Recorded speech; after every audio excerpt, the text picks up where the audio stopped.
Tadej Pogacar with his second stage win at this Giro D'Italia and answering all questions as to whether or not he would go 100% flat out to take this time trial stage.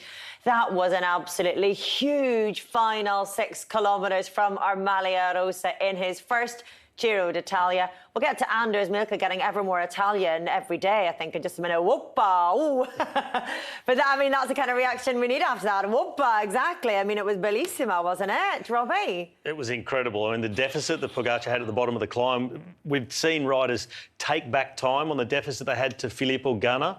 But Pogacar has absolutely smashed it. I think Dan calculated about 1 minute and 4 he made up on the last 6.5 kilometres uphill. That is madness. Sorry, can I just say that again? He made up 1 minute and 4 seconds in just over 6 kilometres, Adam. It's mind-blowing, really, isn't it?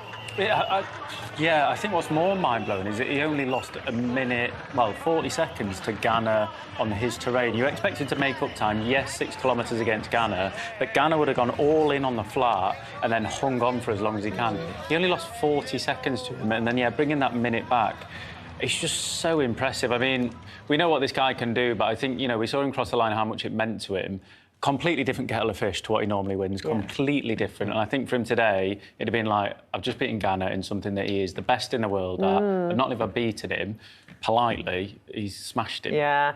Poor Filippo Ganna, in that hot seat for such a long time. It really looked like he was going to be celebrating at the end of today. Yeah, that's the worst part of it, the length of time that he was in the hot seat because he set off so early, being lower down the general classification. And when he watched Pogacar go through the first time check, already 44 seconds down, not even halfway through in terms of duration of the time trial or distance, he'd have been thinking, right, this is mine for the taking. Like, I'm better than anybody else today.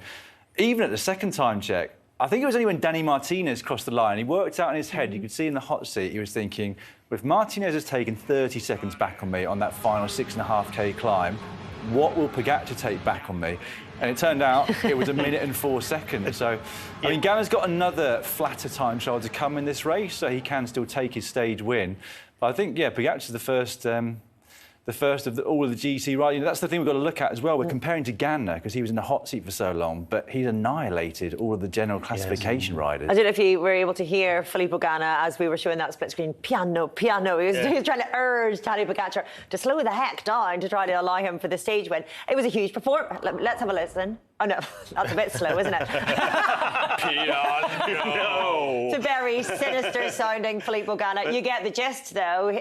You could see his demeanour changing. Like Dan said, when he saw Martinez come through around 1.5 minutes down at second check and then take 30 seconds back on the climb, we saw Pogacar lose 44 in the first 18 kilometres, but then at the second check, when Ganna had seen, Pogacar's only 47 seconds down, so 3 seconds lost over the ensuing 16k on the flat in Ganna's territory, he must have thought, oh, no.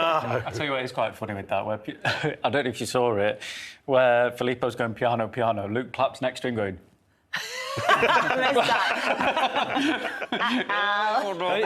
a happy people up until now. So much of the unknown for Ganna. He would have known, obviously, how well he did that last climb in terms of there would have been a plan what power he should do in the opening section all the way through the flat and how much power he should have in reserve and be able to sustain on the climb to the line. So he would have known whereabouts he was compared to where he should have been on the day. What he wouldn't have known, of course, is how much Tadej Pogacar had left in the tank for his final climb up towards the finish. We know that that's his favoured terrain, the climbing, but if he's gone a bit too hard in that second part, you know, between the first and the second time checks, it might be that he hasn't got enough to really give it the gas up the final climb.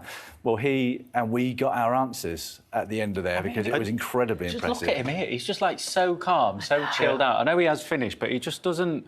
He doesn't look like he's just done, like, the time trial of his life almost, which that's a big thing to say, but it almost is the time trial of his life. I can't remember him doing a time trial. Fee, surely. No, is that the result of the time trial of his right. life? Or genuinely, which performance do you think stood out between the two, for example? Well, for me, I think La Planche de Belleville is always going to stand out because it was so unexpected on that day. And the circumstances. Roglic looked like he had it in the bag.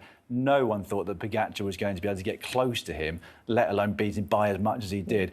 We now know his capabilities, not just in the mountains, but in the time trials as well on his day. So I think, for me, less of a surprise, even if sort of physiologically as a ride today... Guilty, I did forget about that. Was I keep forgetting about the huge burst onto the scene and Pogacar time trialling. Yeah. But I think too, with looking at who he beat today, you beat Filippo Ganna, even though it had a 6K climb at the end, the flat 34K to start with, we all thought that Ganna would still win, and Pogacar still found a way to do better. And I saw some stats of that final climb of Filippo Ganna, that 6.6K, he averaged 430 watts on the climb, and he lost 1 minute and 4 to Pogacar. Yeah, that's quite. I think that's probably below where he would be hoping to average for that final climb. So maybe we did go out a little bit too hot. Maybe that's what it shows, that he went out hot in that first 34 on the flat to try and build up a lead and hang on.